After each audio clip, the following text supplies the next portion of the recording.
Hello everyone, and welcome back to 1991 Review.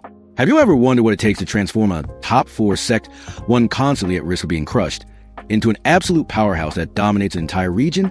It's not just about resources or a strategic location. It's about a fateful gamble.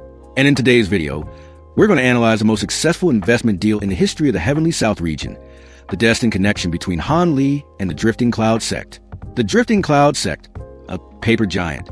Before old Devil Han paid a visit, the Drifting Cloud sect, located in the state of Xi, was one of the 4 major powers in the Heavenly Dao League. It sounds impressive, but their actual strength was quite modest, supported by only 2 early-stage nascent soul cultivators. The most remarkable quality of these 2 elders wasn't their cultivation level, but their extraordinary foresight. It was this vision that led them to make a decision that would change the destiny of their entire sect. Forming an alliance with Han Li, this was their biggest gamble, and it paid off more handsomely than they could have ever imagined. The classic, playing the pig to eat the tiger. Upon his return from the Milan Plains, Han Li needed a safe and stable place to continue his cultivation. And the Drifting Cloud sect, with its laughably easy entry requirements, caught his eye. And so, a classic drama began. A grand nascent soul cultivator with heaven-defying strength humbled himself to join as an outer sect disciple at the Qi condensation stage. From here, he began his trolling journey, winning over the young and reckless disciples and easily securing a spot to represent the sect in the Sword Trial Assembly. Han Li's goal was crystal clear. The Brightside Spirit Water and the Spirit Eye Tree, treasures that could enhance spiritual sense and cultivation. Amidst the chaos of the assembly, disrupted by the infiltration of the Devilish Path, Han Li successfully fished in troubled waters, not only snatching a spirit root from the Spirit Eye Tree, but also making off with a precious core formation pill, the Heavenly Southquake, and a historic handshake. With resources in hand, Han Li returned to seclusion and, boom, he successfully broke through to the nascent soul stage. The terrifying celestial phenomenon attracted the attention of the 2 elders, Cheng Qianquan and Lu Luo. When they discovered this genius was just a rogue cultivator, they didn't let the golden opportunity slip by. Cheng Qianquan made an offer that was impossible to refuse.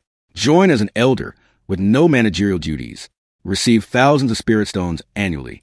Most importantly, gain access to invaluable nascent soul cultivation experiences. For a newbie nascent soul cultivator like Han Li, experience was what he lacked the most. After a few days of consideration, he nodded. In that moment, Cheng Qianquan and Lu Luo were ecstatic. They knew the Drifting Cloud sect had just recruited an unparalleled prodigy, an ace capable of turning any table. Han Li, the sharpest blade. From this point on, the Drifting Cloud sect was like a tiger that had grown wings. At the Heavenly City Trade Fair, Han Li displayed his astonishing spiritual sense, defeated a Milan Divine Master, rescued Nangong Wan, and brought her back to the sect. The Great Battle of Yellow Dragon Mountain. He single-handedly slayed the Heavenly Void Scholar, exposed a spy, and calmly escaped the pursuit of a mid-stage Divine Master. Han Li's fame resounded throughout the Heavenly South region. At this point, the Drifting Cloud sect possessed 4 nascent soul cultivators, its power skyrocketing. Cheng Qianquan played an even smarter move by adopting Nangong Wan as his godsister and marrying her to Han Li, despite her being the fiancée of Wei Wuya's grandson. This was a defiant declaration. The Drifting Cloud sect was willing to confront the entire 9 Nations Union to protect Han Li.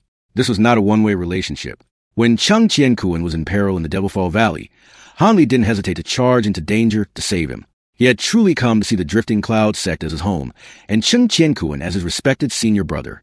Ascending to the pinnacle of power, under Han Li's carry, the Drifting Cloud sect underwent a spectacular transformation. Han Li advances to mid-nascent soul stage. The Drifting Cloud sect becomes equal to the Ancient Sword sect. Han Li defeats the Great Elder of the Ancient Sword sect. The Drifting Cloud sect becomes the #1 sect in the state of Xi. Han Li advances to late nascent soul stage. The sect announces the news, shaking the entire Heavenly South region. At the grand ceremony, Han Li single-handedly takes on 2 top-tier cultivators, Wei Wuya and the joyous Union Old Devil, officially ascending to the throne of the #1 cultivator in the Heavenly South. Thanks to his prestige, it only took the Drifting Cloud sect a few months to seize over half of the state of Xi's resources, becoming the undisputed hegemon. A 10,000-year legacy. Even after Han Li ascended to the spirit realm, the legacy he left behind kept the Drifting Cloud sect strong. A solid foundation, endless resources, and a legendary reputation allowed the sect to continuously produce nascent soul experts, dominating the Cloud Dream Mountain range for 10,000 years to come. In conclusion, the relationship between the Drifting Cloud sect and Han Li was a perfect symbiosis. They gave Han Li sincerity, a home, and absolute support. In return, Han Li gave them an empire, a legacy that would last for millennia. This wasn't just a sect. It was a family where human warmth helped forge a legend. What do you think of this destined connection? Do you believe joining the Drifting Cloud sect was Han Lee's smartest move in the mortal realm? Leave your thoughts in the comments below. Thank you for watching 1991 Review. If you enjoyed this video, don't forget to like, share, and subscribe so I can have more motivation to dive deeper into this vast world of cultivation. Goodbye, and see you next time.